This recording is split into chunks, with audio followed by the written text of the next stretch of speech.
dalam nama Tuhan, pagi hari ini kita kembali mau mendengarkan firman Tuhan. Terima kasih kepada Tuhan Yesus yang adalah kepala gereja yang memberikan kesempatan kembali buat kita menikmati firman Tuhan pada pagi hari ini, baik Bapak Ibu yang di rumah maupun yang ada di tempat ini. Puji Tuhan. Saya mau melanjutkan dalam firman Tuhan. Kita belajar dalam firman Tuhan tentang pengharapan. Kita sudah belajar tentang iman. Saya mengajak kita untuk ngayuh lagi kepada pengharapan. Ada hal-hal yang kita sudah lihat dan dengar bersama tentang pengharapan yang dibawakan oleh Om Daniel. Tapi firman Tuhan itu selalu baru bagi setiap kita. Haleluya, puji Tuhan. Pengharapan. Yang pertama kita akan belajar dari pengharapan Injil. Saudaraku yang saya kasih dalam Tuhan, kita membuka Alkitab kita di dalam Kolose pasal yang pertama. Kolose pasal yang pertama ayat yang ke-23. Kalau Bapak Ibu sudah menemukannya, kita akan membacakan ayat ini bersama-sama. Kita berdiri semua untuk menghormati pembacaan Alkitab kita. 2, 3.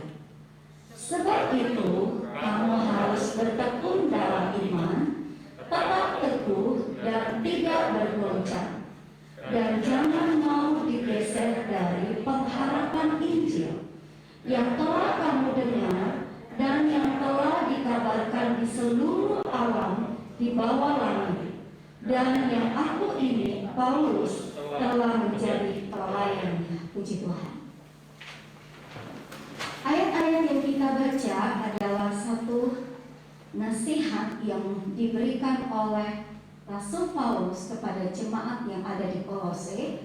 Mereka hidup iman mereka itu iman yang luar biasa. Kalau Bapak Ibu akan mundur membaca di rumah di pasal yang pertama, bagian-bagian pertama ada satu ucapan doa dari Rasul Paulus karena begitu giatnya mereka bertekun di dalam iman mereka, bertekun di dalam segala keyakinan mereka kepada Yesus, yang dimana Paulus menyampaikan, mengajarkan kepada jemaat Kolose ini. Dan saya percaya firman Tuhan ini juga bukan datang kepada jemaat Kolose pada waktu itu, tetapi ketika firman Tuhan itu ditulis kepada setiap kita, diingatkan, diajar kepada kita, diberitahukan kepada kita, supaya kita juga mengalami dan mengikuti segala sesuatu yang Paulus sampaikan lewat apa? Lewat firman Tuhan. Saudaraku, saya melihat melalui pengharapan Injil di bagian yang terakhir itu, Paulus menulis, dan jangan mau digeser dari pengharapan Injil. Pengharapan Injil, pengharapan itu dalam kamus bahasa Indonesia mengambil kata harap yang artinya mohon, minta, hendaklah, keinginan supaya sesuatu terjadi. Pengharapan dalam ayat yang kita baca di sini yaitu pengharapan Injil. Saya masih lihat kepada pengharapan, yaitu dalam terjemahan aslinya diartikan harapan atau mengharapkan atau harapan yang penuh dengan sukacita. Harapan tentang Injil itu merupakan satu harapan yang penuh dengan sukacita. Adakah kita yang masih terus berharap dengan sukacita? Di dalam Roma pasal yang keempat ayat 18, di situ dikatakan tentang Abraham, sekalipun tidak ada dasar untuk berharap, tetapi dia berharap dengan sukacita. Jadi mengharapkan dengan sukacita, bukan mengharapkan dengan keraguan, datang nggak, atau ini gimana nih? Tapi ada kesukaan di dalam kehidupan setiap orang yang yang berharap, yang mengharapkan dengan sukacita.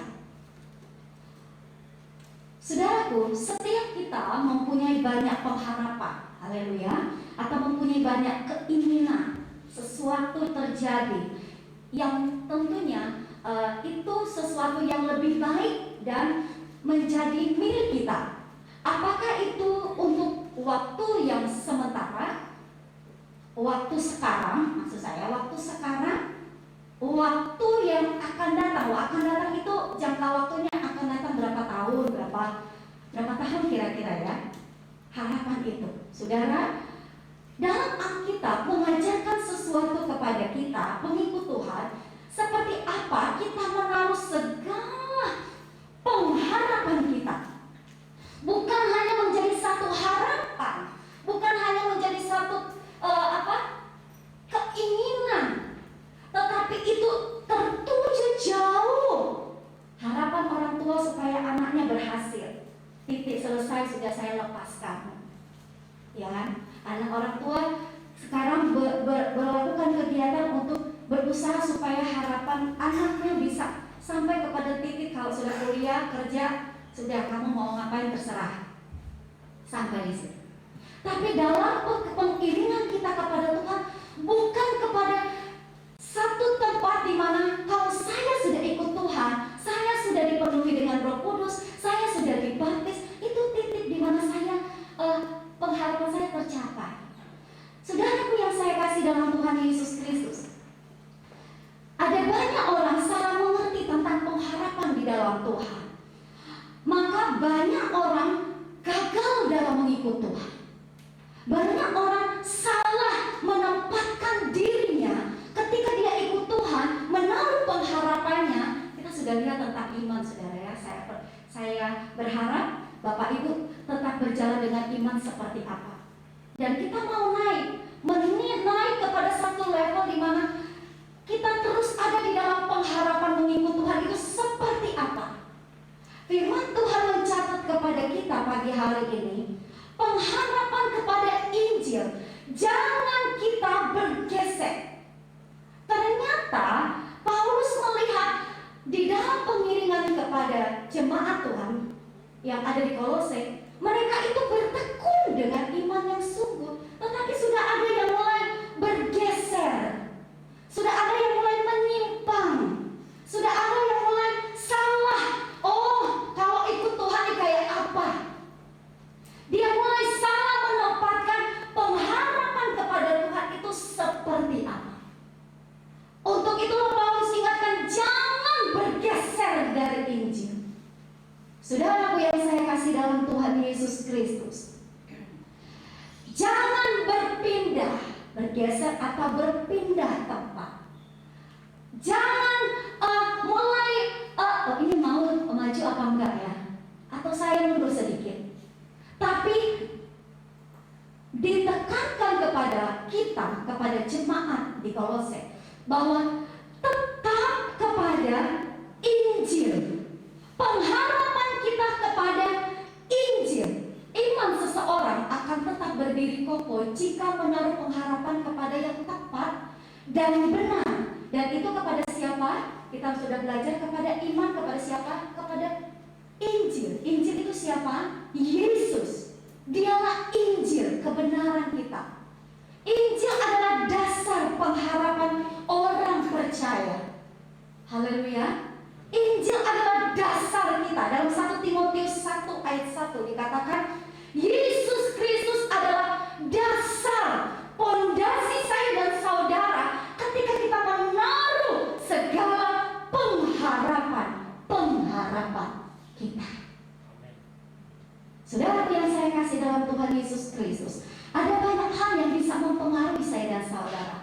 Ada banyak orang percaya yang mulai berbelok, yang mulai cari jalan, manakah yang paling baik, manakah yang paling bagus. Kelihatan bagus saudara, tapi jangan sampai kita tertipu di luarnya.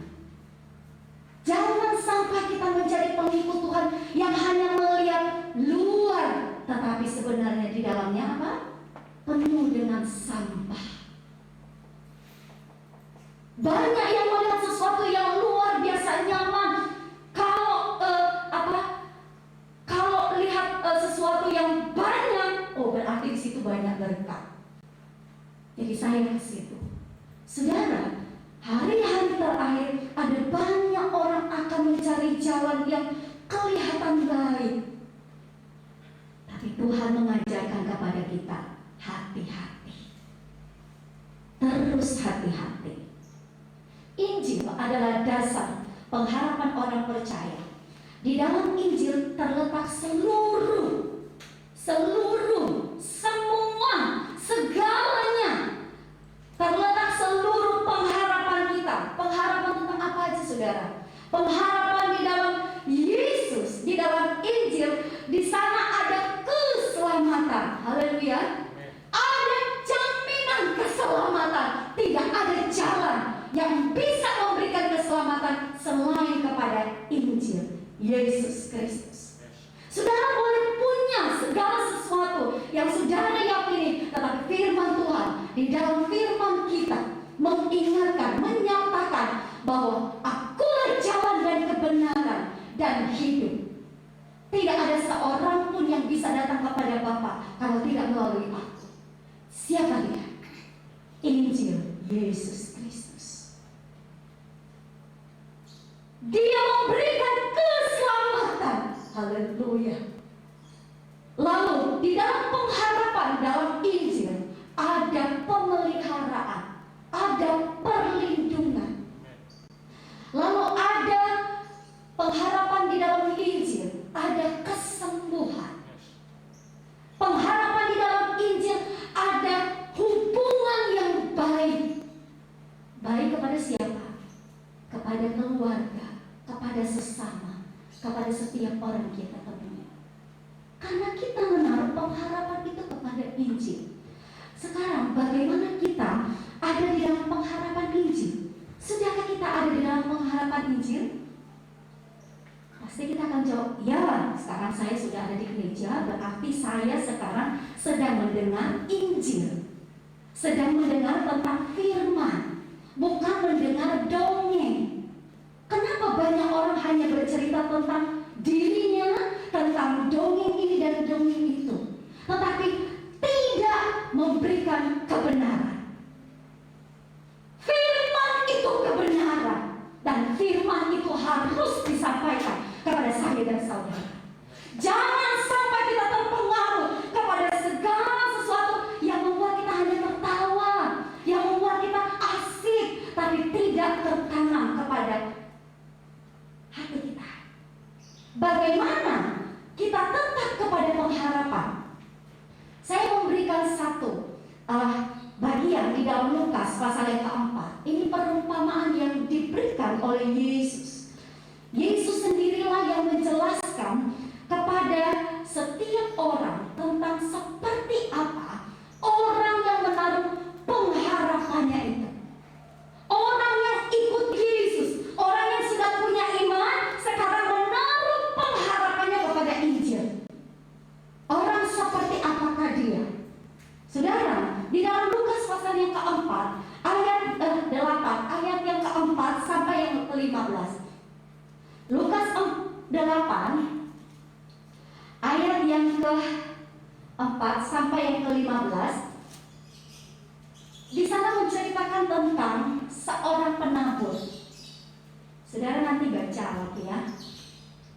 Yang pertama, bagaimana kita tetap ada di dalam pengharapan Injil yang Yesus jelaskan di dalam perumpamaan tentang seorang penabur yang menaburkan benih kepada 4 jenis yang kita lihat, seperti 4 jenis tanah. Tanah berbicara tentang keadaan hati seseorang. Ketika dia datang duduk untuk mendengarkan firman Tuhan, akan seperti apa benih itu ditabur. Saudara pasti sudah sering dengar tentang firman Tuhan ini. Tapi mari kita akan lihat tentang bagaimana kita menaruh pengharapan kita kepada Injil, kepada benih yang ditabur kepada setiap tanah hati kita. Yang pertama, benih yang ditabur di mana? Di pinggir jalan.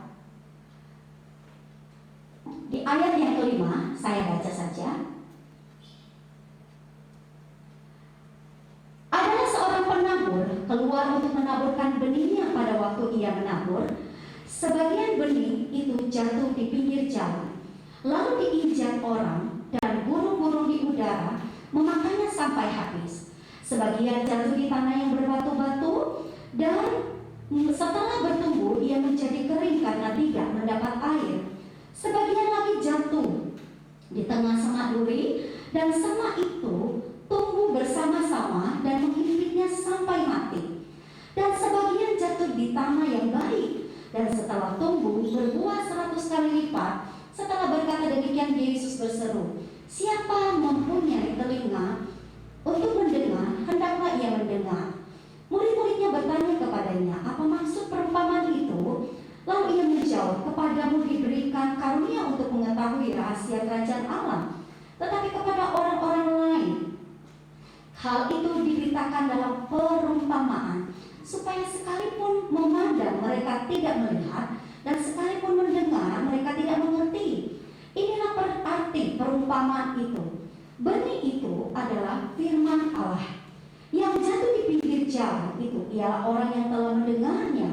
Kemudian datanglah iblis lalu mengambil firman itu dari dalam hati mereka, supaya mereka jangan percaya dan diselamatkan. Yang jatuh di tanah yang berbatu-batu itu ialah orang yang telah mendengar firman itu, menerimanya dengan gembira, tetapi mereka itu tidak berakal. Mereka percaya sebentar saja, dan dalam masa pencobaan mereka murtad. Yang jatuh dalam semak duri ialah orang yang telah mendengar firman ini, dan dalam pertumbuhan selanjutnya mereka terhimpit oleh kekhawatiran, kekayaan, dan kenikmatan hidup, sehingga mereka tidak menghasilkan buah yang matang. Yang jatuh di tanah yang baik ialah orang yang telah mendengar firman itu, menyimpannya dalam hati yang baik, dan mengeluarkan buah dalam ketekunan. Saudara, dari hal ini kita melihat yang pertama dikatakan tentang benih yang jatuh di pinggir jalan. Jenis tanah ini tanah yang keras, tanah yang kering, ya. Ketika benih ini jatuh, maka yang terjadi adalah orang-orang yang melewatinya, mereka akan menginjak-injak benih itu. Lalu ada burung-burung yang datang dan memakan benih itu. Di ayat yang ke-12, Yesus mengartikan bahwa di pinggir jalan itu melambangkan hati orang yang mendengar firman tetapi tidak mengerti firman yang dikabarkan. Maka datanglah iblis dan merampas firman tersebut, supaya mereka yang mendengar firman tidak percaya dan tidak diselamatkan. Di dalam Injil Lukas dan Markus, ada 3 Injil memberikan catatan tentang hal ini. Lukas dan Markus memberikan perkataan tentang iblis. Lalu di Markus mengatakan si jahat. Jadi, saudaraku, saat hati kita mendengar firman Tuhan, semua kita yang hadir pagi hari ini, ketika kita mendengar firman, hati-hati. Di mana firman, di mana benih itu jatuh? Apakah saat ini kita ada di contoh yang pertama ini, di pinggir jalan, kita sedang duduk mendengar firman, tetapi kita tidak mengerti, kita tidak mau belajar memahami. Akhirnya si jahat, si iblis, dia rampas firman itu supaya orang yang mendengar tidak diselamatkan. Yang kedua, saya baca dulu satu ayat di dalam 2 Korintus 11 ayat 14. Hal itu tidak usah mengherankan, sebab iblis pun menyamar seperti malaikat terang. Sebelum saya masuk ke bagian yang kedua, ayat ini menggambarkan iblis itu ada di tengah-tengah perkumpulan orang percaya. Kata kita berpikir, oh dia ada di kuburan, dia ada di tempat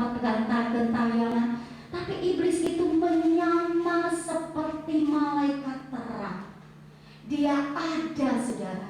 Jangan saudara curiga, ini kalau yang iblis atau yang itu, yang ini. Saudara jangan ya. Dia ada mengawasi, dia mau menggunakan apakah seseorang untuk supaya kita tidak menerima firman.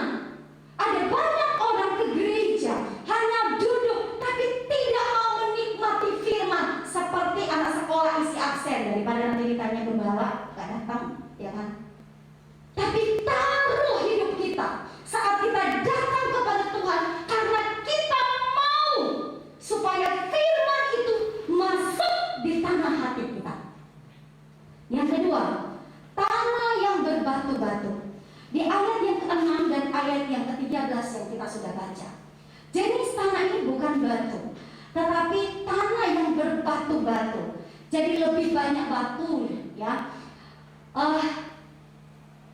Matius dan Markus, Injil Matius dan Markus mengatakan tanah itu tipis, tanahnya tipis dan keras.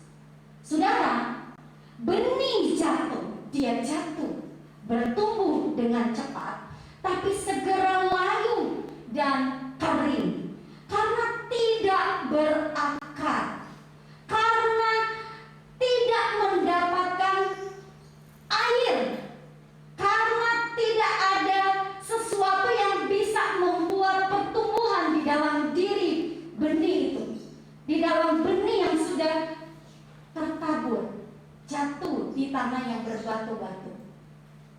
Dia terhimpit dengan adanya batu-batu. Saudaraku yang saya kasih dalam Tuhan Yesus Kristus, kelihatan seperti sudah bertumbuh, ya. Tadi saya berikan ilustrasi gambar, dia sudah mulai muncul, ada sesuatu yang muncul, tetapi ternyata tidak mendapatkan air. Ketika ada matahari menyinari, maka dia cepat menjadi layu dan akhirnya menjadi mati. Yesus mengartikan hal ini, tanah yang berbatu-batu, menggambarkan hati orang yang mendengar firman dan menerimanya dengan gembira. Aduh, senang banget hari ini saya mendengar firman. Ini firman buat saya nih. Saya suka cita hari ini karena firman Tuhan datang kepada saya. Tapi setelah mendengar firman, waktu keluar firman Tuhan berkata, ketika mereka keluar, jadi waktu itu mereka hanya percaya sebentar karena firman Tuhan itu enak sekali didengar, nyaman, percaya, tetapi tidak tahan terhadap pencobaan. Saat keluar, saat mulai melakukan aktivitas, saat mulai menemukan hal-hal yang sepertinya tidak nyaman, wah, loyo, tidak kuat kepada pencobaan yang menghimpit, pencobaan yang sepertinya mau membuat tidak berdaya. Tetapi saudara, di dalam 1 Korintus 10 ayat 13 dikatakan, pencobaan-pencobaan yang kamu alami tidaklah melebihi kekuatanmu, sebab Allah setia, dan karena itu Ia tidak membiarkan kamu dicobai melebihi kekuatanmu. Tidak ada sesuatu yang Tuhan luaskan kepada kita kalau kita tidak bisa menanggungnya. Sebab apa? Sebab ada kekuatan roh, ada Injil. Makanya firman Tuhan berkata, perkatakan Injil, perkatakan firman. Anak-anak sekolah minggu, setiap minggu diberikan ayat hafalan. Mungkin mereka bisa lupa. Saat ini hafal, besok minggu mungkin udah lupa lagi. Kenapa harus dilatih untuk menghafalkan? Tapi tujuannya bukan sebenarnya untuk menghafalkan, supaya mereka belajar memperkatakan firman, supaya anak-anak ini bertumbuh dan memperkatakan firman. Bagaimana dengan orang yang dewasa, yang sudah sekian banyak firman yang sudah masuk, tapi tidak memperkatakan firman? Saat ada persoalan, saat ada pencobaan, saat ada ujian,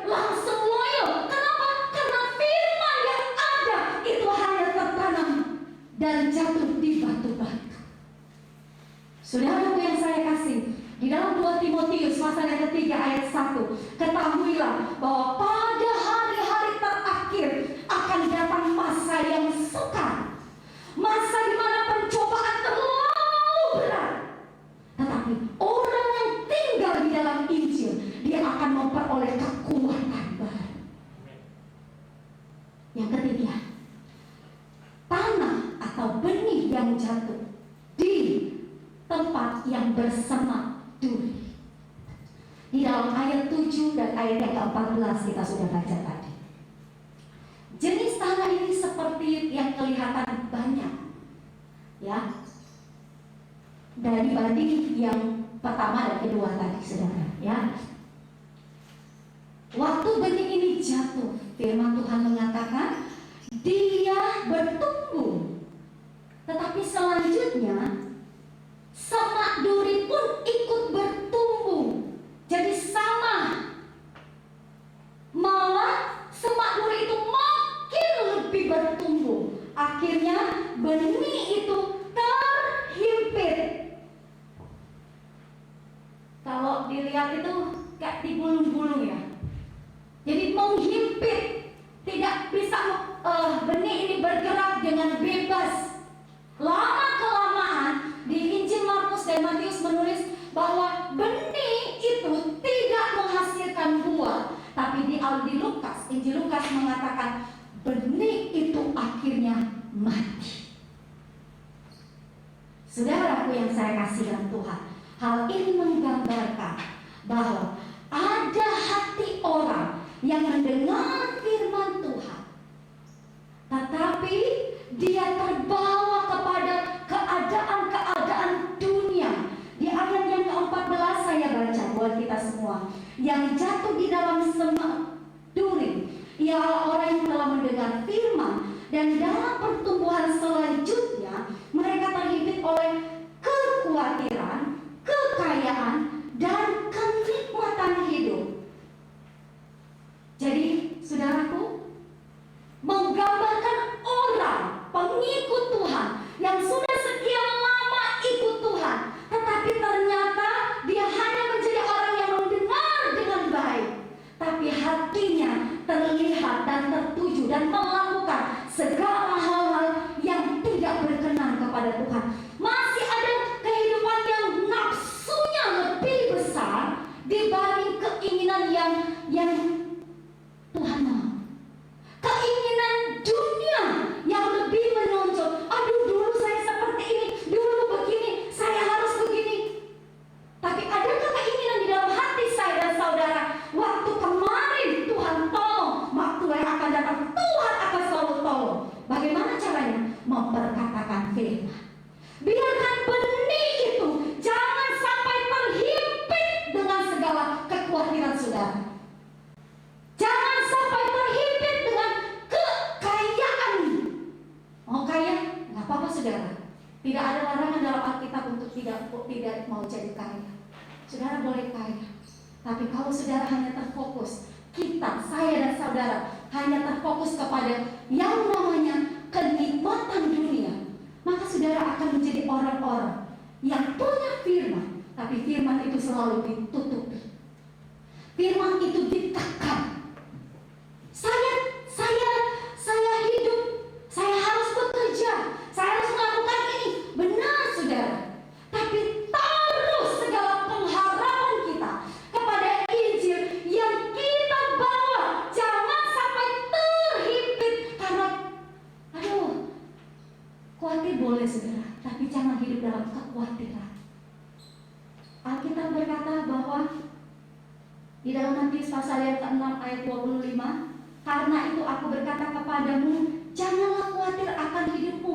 Siapa yang ngomong, saudara? Yesus yang ngomong. Yesus yang bicara. Kalau Yesus yang bicara, masa kita lebih percaya orang daripada Yesus yang bicara? Jangan kamu khawatir akan hidupmu, akan apa yang engkau makan, akan apa yang kau minum. Jangan khawatir akan tubuhmu. Jangan khawatir tentang segala sesuatu. Tetapi di ayat selanjutnya, cari dahulu kerajaan Allah, maka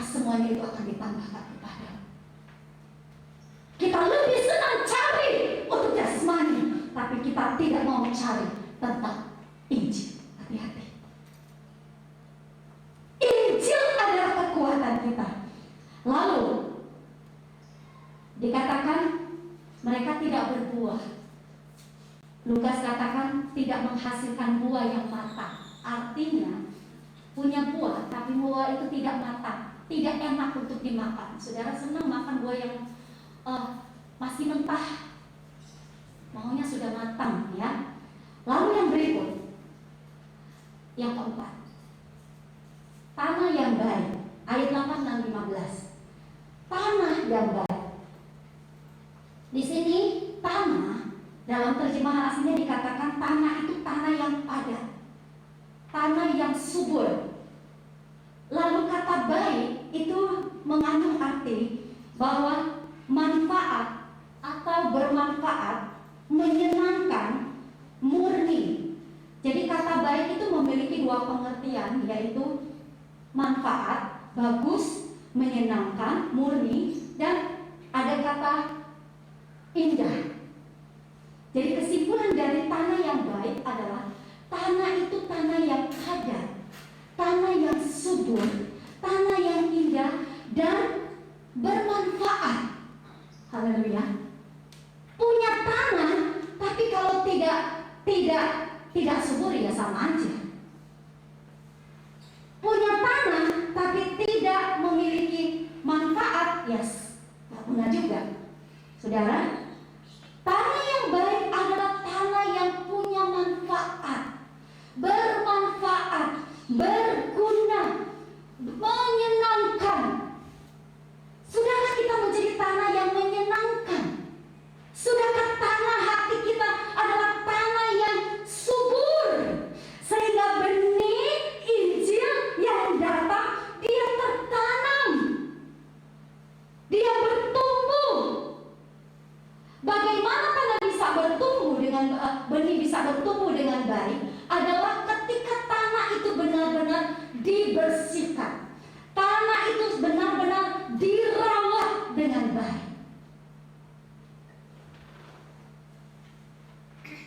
Saudara, saya baca di ayat yang ke-15. Yang jatuh di tanah baik, yang baik itu ialah orang yang telah mendengar firman itu, menyimpannya dalam hati. Menyimpannya dalam hati. Kata menyimpan, saudara, kata menyimpan adalah memiliki pengertian menahan atau berpegang, memiliki, ya, memegang teguh, menjaga keamanan, menjaga kepemilikan dengan kuat. Apa itu, saudara? Injil. Ayat ini, kata menyimpan ini berhubungan dengan keadaan yang akan terjadi di masa yang sukar. Ketika benih yang ditabur tidak disimpan, tidak dimiliki dengan baik, tidak dipegang dengan erat, atau menjaga dengan kalau rumah kalau nggak dijaga, misalnya ya, ada penjaga, gampang masuk maling atau apa gitu ya. Jadi penjaga ada yang menjaga. Kalau kita menjaga benih itu dengan baik, dengan kekuatan kita sudah pasti nggak bisa, saudara. Karena kita terlalu banyak keinginan-keinginan tadi yang bagian yang ketiga. Tetapi ada Roh Kudus yang akan membantu saya dan saudara untuk kita menyimpan dengan baik, menaruh di dalam hidup kita dengan sebaik mungkin, berpegang teguh kepada Injil dengan baik. Maka di sana dikatakan dia akan menghasilkan buah. Matius Markus mengatakan ada yang 30, 60, 100. Ada buah. Haleluya. Sudahkah kita menjadi orang-orang yang menghasilkan buah? Di tanah yang baik menggambarkan hati orang yang mendengar firman, dia menyambut, dia menerima. Haleluya. Menerima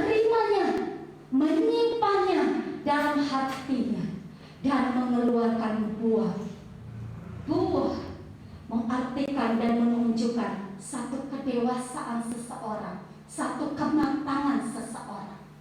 Jadi kalau kita tidak bisa menghasilkan buah, artinya kita belum matang.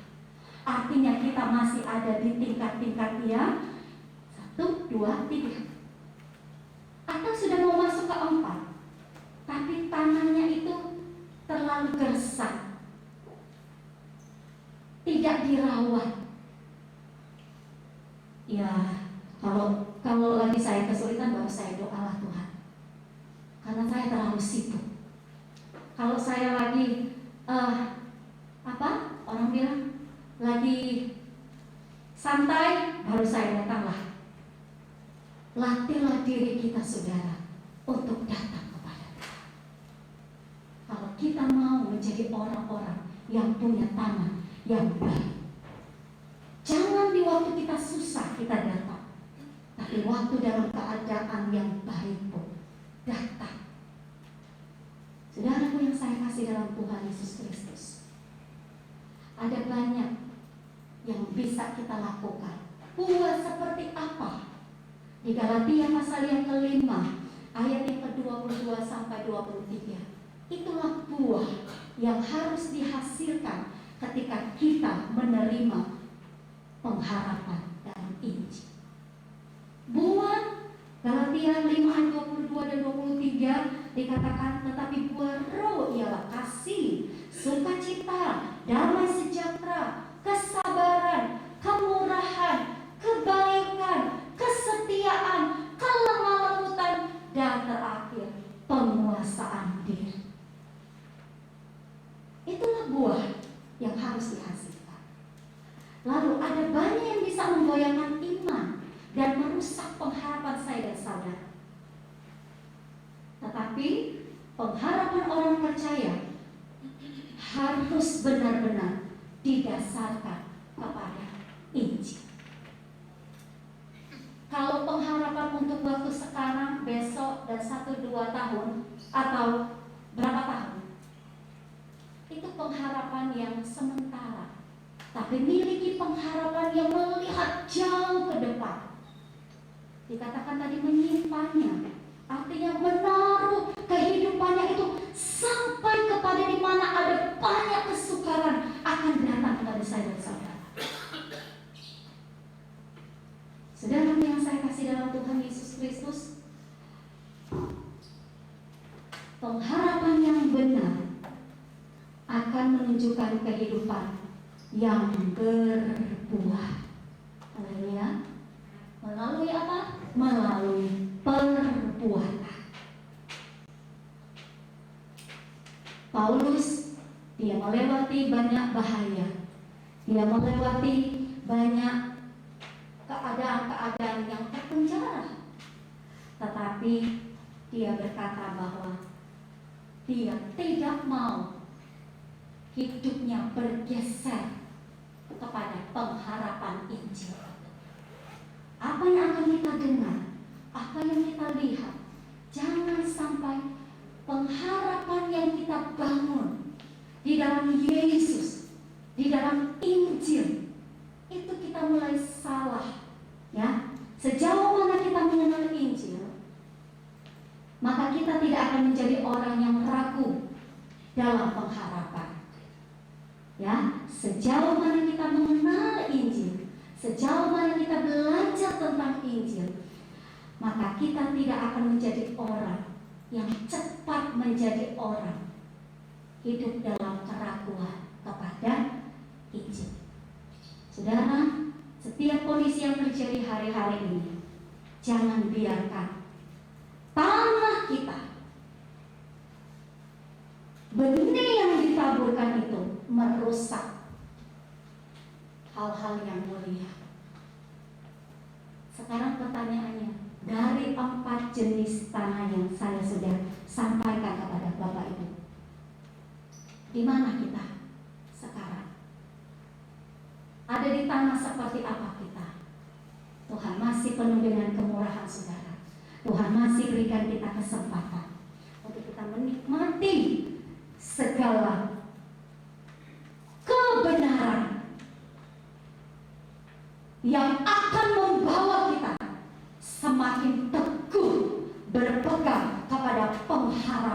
di dalam Yesus Kristus. Tuhan Yesus kiranya memberkati kita semua. Kiranya firman Tuhan pagi hari ini akan kembali membawa hidup kita supaya taruhlah pengharapan kepada Injil. Jangan taruh pengharapan kita kepada dunia, kepada keadaan-keadaan yang sepertinya menyenangkan, tapi taruh di dalam Injil. Ada satu yang lagu baru bagi anak-anak muda, dan mungkin kalau yang tua-tua mungkin Okatinus kali masih ingat lagunya. Injil yang heran, lepaskan saya dari segala akar dosa, bebas dari kuasa rantai setan, ku mulia dalam Injil Tuhan. Haleluya, lagunya gimana ya? Oke, kita nyanyi ya.